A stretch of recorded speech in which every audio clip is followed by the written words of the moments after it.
తెలంగాణ వ్యాప్తంగా సర్వత్రా ఆసక్తి రేకెత్తిస్తున్న మున్సిపల్ ఎన్నికల కౌంటౌన్ ప్రక్రియ ప్రారంభమైంది. రాష్ట్రంలోని 7 నగరపాలక సంస్థలు 116 పురపాలికల్లో ఓట్ల లెక్కింపు మొదలవడంతో అభ్యర్థుల్లో టెన్షన్ పీక్స్ కు చేరుకుంది. ఉదయం 8 గంటలకే స్ట్రాంగ్ రూమ్లను తెరిచిన అధికారులు ముందుగా పోస్టల్ బ్యాలెట్ల లెక్కింపును చేపట్టారు. ఈ ప్రక్రియ ముగియగానే సాధారణ బ్యాలెట్ పేపర్లను బయటకు తీసి ఒక్కో కట్టకు 25 చొప్పున కట్టలు కడతారు. ఈసారి బ్యాలెట్ పద్ధతిలో ఎన్నికలు జరగడంతో ఫలితాల వెల్లడిలో కొంత జాప్యం జరిగే అవకాశం ఉన్నప్పటికీ అధికారులు పకడ్బందీ ఏర్పాట్లు చేశారు. ప్రతి రౌండ్లో 1000 ఓట్లను లెక్కిస్తూ రౌండ్ల వారీగా ఫలితాలను అనౌన్స్ చేయనున్నారు. ముఖ్యంగా కరీంనగర్, నిజామాబాద్ వంటి కార్పొరేషన్లలో 4 రౌండ్ల పాటు లెక్కింపు సాగనుంది. మరోవైపు అలంపూర్ వంటి చిన్న మున్సిపాలిటీల్లో మొదటి రౌండ్లోనే విజేత ఎవరో తేలిపోయే అవకాశం ఉంది. కౌంటింగ్ కేంద్రాల వద్ద ఎటువంటి అవాంఛనీయ సంఘటనలు జరగకుండా భారీగా పోలీస్ బందోబస్తును ఏర్పాటు చేశారు. వెబ్ కాస్టింగ్ ద్వారా ఎన్నికల సంఘం ప్రతి కదలికను పర్యవేక్షిస్తుంది. మధ్యాహ్నం కల్లా మున్సిపాలిటీల పూర్తి చిత్రం స్పష్టమవునుండగా సాయంత్రానికి కార్పొరేషన్ల భవితవ్యం తేలనుంది. గెలుపు గుర్రాలు ఎవరనేది మరికొద్ది గంటల్లోనే అధికారికంగా వెల్లడి కానుంది. కొన్ని చోట్ల 122 కేంద్రాల్లో ఓట్ల లెక్కింపు అయితే ప్రారంభమైంది. కొన్ని చోట్ల సంగారెడ్డి, నాగర్ కర్నూలు, జగిత్యాల, చొప్పదండి ఇలా కొన్ని చోట్ల పోస్టల్ బ్యాలెట్ లో కాంగ్రెస్ లీడ్ లో ఉన్నట్లుగా కూడా తెలుస్తోంది. తెలుస్తుంది. ఇబ్రహీంపట్నం మున్సిపాలిటీలో తొలి ఫలితాన్ని అయితే అనౌన్స్ చేసినట్లున్నారు అధికారులు. 12వ వార్డులో బీఆర్ఎస్ అభ్యర్థి త్రిలోక్ విజయం సాధించినట్లుగా తెలుస్తోంది.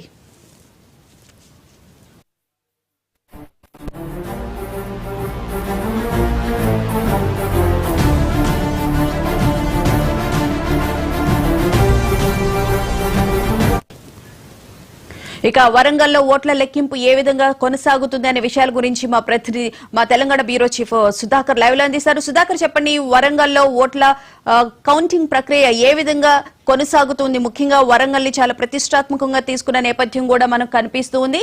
సో అక్కడ ఎట్లా ఉంది పరిస్థితి? ఉమ్మడి వరంగల్ జిల్లాలో 12 మున్సిపాలిటీలకి ఓట్ల అయింది. మొదటగా పోస్టల్ బ్యాలెట్ ఓట్లను కడుతున్నారు. 25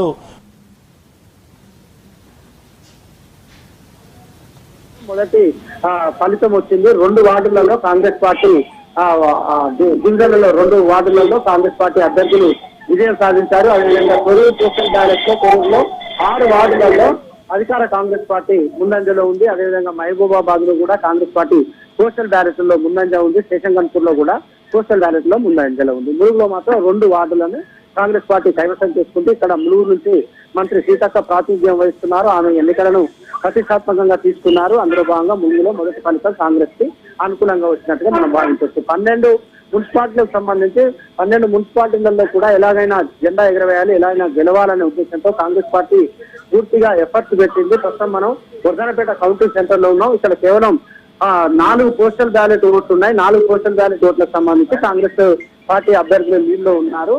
ప్రస్తుతం ఇక్కడ ఓట్లని ప్రస్తుతం బ్యాలెట్ బాక్స్ నుంచి తీసి 25 చొప్పున బండిల్స్ కడుతున్నారు. 25 చొప్పున బండిల్స్ కట్టిన తర్వాత ఇక్కడ కౌంటింగ్ అనేది ప్రారంభమవుతుంది. వర్ధనపేటలో కౌంటింగ్ కొంత నెమ్మదిగా మందకోడిగా సాగుతుందని చెప్పొచ్చు. ఇక్కడ అంత ఫాస్ట్ లేదు. ములుగులో మాత్రం ఎక్కడ కౌంటింగ్ జరుగుతుంది కాబట్టి అక్కడ ఫలితం వచ్చింది. ఇక్కడ ఉన్న వాళ్ళంతా మనం చూడవచ్చు, వీళ్ళంతా కౌంటింగ్ ఏజెంట్, వివిధ పార్టీలకు సంబంధించిన అభ్యర్థుల తరఫున కౌంటింగ్ ఏజెంట్ గా వీరు వచ్చారు. మొదటగా 4 వార్డుల ఓట్ల లెక్కింపు జరుగుతుంది. ఆ 4 వార్డులు పూర్తి కాగానే ఆ 4 వార్డులకు సంబంధించిన ఏజెంట్ బయటకు వస్తారు. మళ్ళీ తర్వాత మరో 4 వార్డులకు సంబంధించిన కౌంటింగ్ ఏజెంట్ లోపలికి పోతారు. మళ్ళీ 4 మూసిన తర్వాత మళ్ళీ 4 అంటే 3 రౌండ్లలో ఇక్కడ కౌంటింగ్ పూర్తి కాబోతుంది. మొదటగా వన్స్ బ్యాలెట్ పేపర్లు ఏవైతున్నాయో బండిల్స్ కట్టారంటే అప్పుడు కౌంటింగ్ వేగవంతం అయ్యే అవకాశం స్పష్టంగా కనిపిస్తుంది. భూపాలపల్లి, అదేవిధంగా ములుగు, శేషన్గన్పూర్, కేసముద్రం, కొరూరు ఇలాంటి చోట్ల కాంగ్రెస్ పార్టీ అభ్యర్థులు గెలుస్తామనే ధీమాతో ఉన్నారు. అదేవిధంగా కాంగ్రెస్ పార్టీ కూడా ఇక్కడ ప్రతిష్టాత్మకంగా తీసుకొని వ్యవహరించింది. ఉమ్మడి వరంగల్ జిల్లాలో 12 మున్సిపాలిటీలకు సంబంధించి ఇన్ఛార్జిగా పెట్టారు. మహబూబాబాద్ జిల్లాకు సంబంధించి మంత్రి పొన్నం ప్రభాకర్ ఇన్ఛార్జిగా ఉన్నారు. మహబూబాద్ జిల్లాలో డోర్నకల్, మరిపేడ, కేసంద్రం, మహబూబాబాద్ ఈ 4 మున్సిపాలిటీలను గెలవాలనే ఉద్దేశంతో ముందుకు పోయిన పరిస్థితి ఉంది. ఈ 4 మున్సిపాలిటీలకు సంబంధించి డోర్నకల్, మహబూబాబాద్ 2 నియోజకవర్గాలు ఉన్నాయి. 2 నియోజకవర్గాలకు కూడా అధికార కాంగ్రెస్ పార్టీ ఎమ్మెల్యేలు ప్రాతినిధ్యం వహిస్తున్నారు. అదేవిధంగా జనగామ, వర్ధనపేట, అదేవిధంగా శేషన్గన్పూర్, తొర్రూర్ తో పాటు పరకాల, భూపాలపల్లి, దీనికి పూర్తిగా పొంగులేటి శ్రీనివాసరెడ్డి, మంత్రి పొంగులేటి శ్రీనివాసరెడ్డి ఇన్ఛార్జ్ గా ఉన్నారు. ఆయన కూడా ఎలాగైనా గెలవాలనే ఉద్దేశంతో ఆయన పనిచేశారు. అదేవిధంగా మునుకు సీతక్క ఇన్ఛార్జ్ గా ఉంది, ఆమె ప్రాతినిధ్యం వహిస్తుంది. కాబట్టి మొత్తంగా చూస్తేనైతే ప్రస్తుతం పోస్టల్ బ్యాలెట్ ఓట్ల లెక్కింపు పూర్తయింది. మునుగులో 2 వార్డులను కాంగ్రెస్ పార్టీ గెలుచుకుంది. అదేవిధంగా మిగతా చోట్ల కౌంటింగ్ ప్రారంభమైంది. మరో అరగంట నుంచి గంటలో మొదటి ఫలితం వెలువడే అవకాశం ఉంటుంది. మొదటి ఫలితం వెలువడిన తర్వాత ట్రెండ్ అనేది తెలిసిపోతుంది. ఆ ట్రెండ్ కు అనుగుణంగా ఫలితాలు వచ్చే అవకాశం ఉంటుంది. అందరూ కూడా దీన్ని ఆసక్తిగా గమనిస్తున్నారు. ఫలితాలు ఎలా ఉండబోతున్నాయి ఏంటి అనేది చూస్తున్నారు. ముఖ్యంగా బీఆర్ఎస్ కు సంబంధించి తెలంగాణలో ఒకటి మెదక్ పైన అత్యధికంగా ఆశలు పెట్టుకుంది. ఆ తర్వాత బీఆర్ఎస్ కి మెదక్ తర్వాత ఉన్న ఆశలన్నీ కూడా వరంగల్ జిల్లా పైన. వరంగల్లో 12 మున్సిపాలిటీలు ఉంటే సుమారు 5 నుంచి 6 గెలుస్తామనే ధీమాతో బీఆర్ఎస్ ఉంది. మిగతా చోట్ల బీఆర్ఎస్ కు అంత ఆశాజనకంగా లేదు. కాబట్టి వరంగల్ ఫలితాలను బీఆర్ఎస్ చాలా క్లోజ్ గా అబ్జర్వ్ చేస్తుంది. పార్టీ కూడా జనతా పార్టీ ఉమ్మడి వరంగల్ జిల్లాలో కేవలం నామమాత్రమైన పోటీనిచ్చింది. కొన్ని చోట్ల 1-2 జిల్లాలు గెలిచే అవకాశం ఉంది, కానీ ఎక్కడ మున్సిపాలిటీలను రక్షించుకునే అవకాశం అయితే లేదు. ఉమ్మడి ఖమ్మం, ఉమ్మడి నల్గొండ జిల్లాలను కాంగ్రెస్ పార్టీ పూర్తిగా లీడ్ చేసే అవకాశాలు ఉన్నట్టుగా తెలుస్తుంది. మిగతా చోట్ల కాంగ్రెస్, అదేవిధంగా బీజేపీ వర్సెస్ కాంగ్రెస్ అన్నట్టుగా కరీంనగర్, నిజామాబాద్, ఆదిలాబాద్ లో ఉంది. మహబూబ్ నగర్ లో బీఆర్ఎస్, కాంగ్రెస్, అదేవిధంగా బీజేపీ 3 త్రిముఖ పోటీ మహబూబ్ నగర్ జిల్లాలో నెలకొంది. రైట్ సుధాకర్, ముఖ్యంగా చూసుకుంటే 2020లో బీఆర్ఎస్ హవా అయితే కొనసాగింది. అప్పుడు ఉన్న కార్పొరేషన్స్ లో 7 సొంతం చేసుకుంది. అలాగే మున్సిపాలిటీల్లో కూడా 112 వార్డులను కూడా సొంతం చేసుకుంది. కానీ ఆ హవా అనేది ఇప్పుడు తగ్గింది అని చెప్పి అనుకోవచ్చు. ఎందుకంటే కాంగ్రెస్ ప్రభుత్వం ఇప్పుడు అధికారంలో ఉంది. గతంలో కాంగ్రెస్ వాళ్ళు సింగిల్ డిజిట్ కే పరిమితమైన నేపథ్యం కూడా మనం చూసాం కదా సుధాకర్. గతంలో 2020లో జరిగిన మున్సిపల్ కార్పొరేషన్ ఎన్నికల్లో అప్పుడు బీఆర్ఎస్ అధికారంలో ఉంది కాబట్టి 120 కార్పొరేషన్లకు ఎన్నికలు జరిగితే 112 కార్పొరేషన్లను బీఆర్ఎస్ గెలుచుకుంది.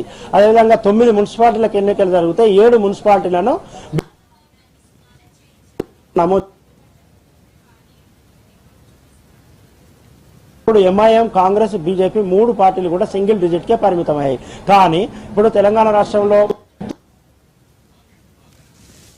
ఎన్నికలు కాబట్టి కాంగ్రెస్ బీఆర్ఎస్ పరిస్థితి పూర్తిగా చాలా తేడా కనిపిస్తుంది. అప్పట్లో బీఆర్ఎస్ ఏ రకంగానైతే ఏకపక్ష విజయాలు నమోదు చేస్తుందో ఇప్పుడు కాంగ్రెస్ పార్టీ అదే స్థాయిలో గెలుస్తామనే ధీమానైతే వ్యక్తం చేస్తుంది.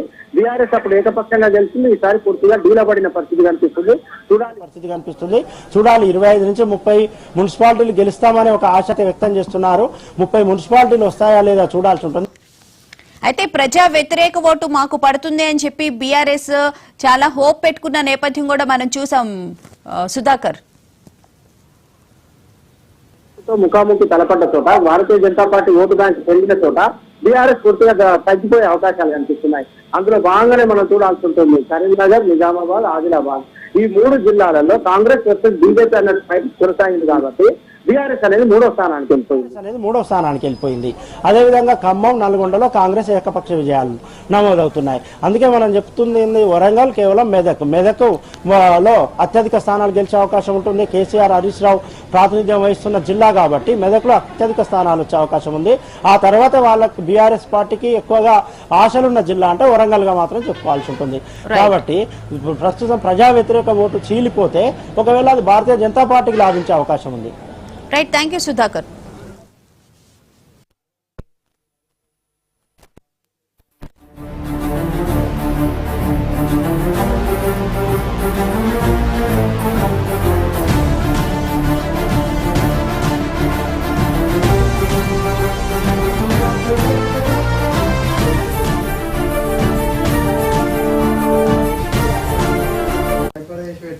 తెలంగాణ వ్యాప్తంగా సర్వత్రా ఆసక్తి రేకెత్తిస్తున్న మున్సిపల్ ఎన్నికల కౌంటింగ్ ప్రక్రియ ప్రారంభమైంది. రాష్ట్రంలోని 7 నగరపాలక సంస్థలు 116 పురపాలికల్లో ఓట్ల లెక్కింపు మొదలవడంతో అభ్యర్థుల్లో టెన్షన్ పీక్స్ కు చేరుకుంది. ఉదయం 8 గంటలకే స్ట్రాంగ్ రూమ్లను తెరిచిన అధికారులు ముందుగా పోస్టల్ బ్యాలెట్ల లెక్కింపును చేపట్టారు. ఈ ప్రక్రియ ముగియగానే సాధారణ బ్యాలెట్ పేపర్లను బయటకు తీసి ఒక్కో కట్టుకు 25 చొప్పున కట్టలు కడతారు. ఈసారి బ్యాలెట్ పద్ధతిలో ఎన్నికలు జరగడంతో ఫలితాల వెల్లడిలో కొంత జాప్యం జరిగే అవకాశం అవకాశం ఉన్నప్పటికీ అధికారులు పకడ్బందీ ఏర్పాట్లు చేశారు. ప్రతి రౌండ్లో 1000 ఓట్లను లెక్కిస్తూ రౌండ్ల వారీగా ఫలితాలను అనౌన్స్ చేయనున్నారు.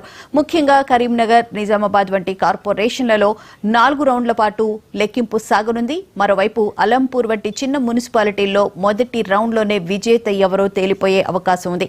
కౌంటింగ్ కేంద్రాల వద్ద ఎటువంటి అవాంఛనీయ సంఘటనలు జరగకుండా భారీగా పోలీస్ బందోబస్తు ఏర్పాటు చేశారు. వెబ్ కాస్టింగ్ ద్వారా ఎన్నికల సంఘం ప్రతి కదలికను పర్యవేక్షిస్తోంది. మధ్యాహ్నం కల్లా మున్సిపాలిటీల పూర్తి చిత్రం స్పష్టమవుతుండగా సాయంత్రానికి కార్పొరేషన్ల భవితవ్యం తేలనుంది. గెలుపు గుర్రాలు ఎవరనేది మరికొద్ది గంటల్లోనే అధికారికంగా వెల్లడి కానుంది. అయితే ఇప్పుడిప్పుడే ట్రెండ్స్ అయితే వస్తూ ఉన్నాయి. పోస్టల్ బ్యాలెట్స్ లో అయితే కాంగ్రెస్ కొన్ని చోట్ల లీడ్ లో కనిపిస్తుంది. ఒక చోట అయితే బీఆర్ఎస్ కి సంబంధించిన త్రిలోక్ అనే అభ్యర్థి కూడా విజయం సాధించినట్లుగా కూడా తెలిసింది. అలాగే 3 పార్టీలకి సంబంధించి హోరాహోరీగా ఈ ఎన్నికలు అయితే జరిగినట్లుగా కూడా తెలిసింది. ముఖ్యంగా కాంగ్రెస్ అలాగే బీజేపీ మధ్య కొన్ని కార్పొరేషన్లలో నువ్వా నేనా అన్నట్లు కూడా టఫ్ ఫైట్ ఉండే అవకాశం అయితే ఉంది.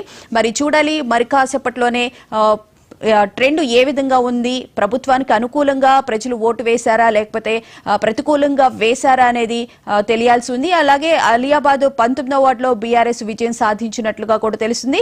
పోస్టల్ బ్యాలెట్ లో కొన్ని చోట్ల సంగారెడ్డి, నాగర్ కర్నూలు, జగిత్యాల, చొప్పదొండి ఇలాంటి వాటిలో కాంగ్రెస్ లీడ్ లో ఉన్నట్లుగా కూడా తెలుస్తుంది. ఒక ట్రెండ్ అయితే రావాల్సిన విజన్ అయితే ఉంది. ఎందుకంటే బ్యాలెట్ పేపర్లకు సంబంధించి కట్టలు కట్టి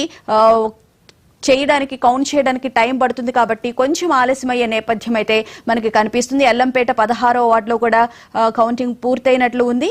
అలియాబాద్ 4వ వార్డులో బీజేపీ అభ్యర్థి విజయం సాధించారు. ఇలా నెమ్మదిగా ట్రెండ్స్ అయితే వస్తూ ఉన్నాయి. కొన్ని చోట్ల బీజేపీ, కొన్ని చోట్ల బీఆర్ఎస్, అధిక స్థానాల్లో కాంగ్రెస్ లీడ్ లో ఉన్నట్లు తెలుస్తోంది.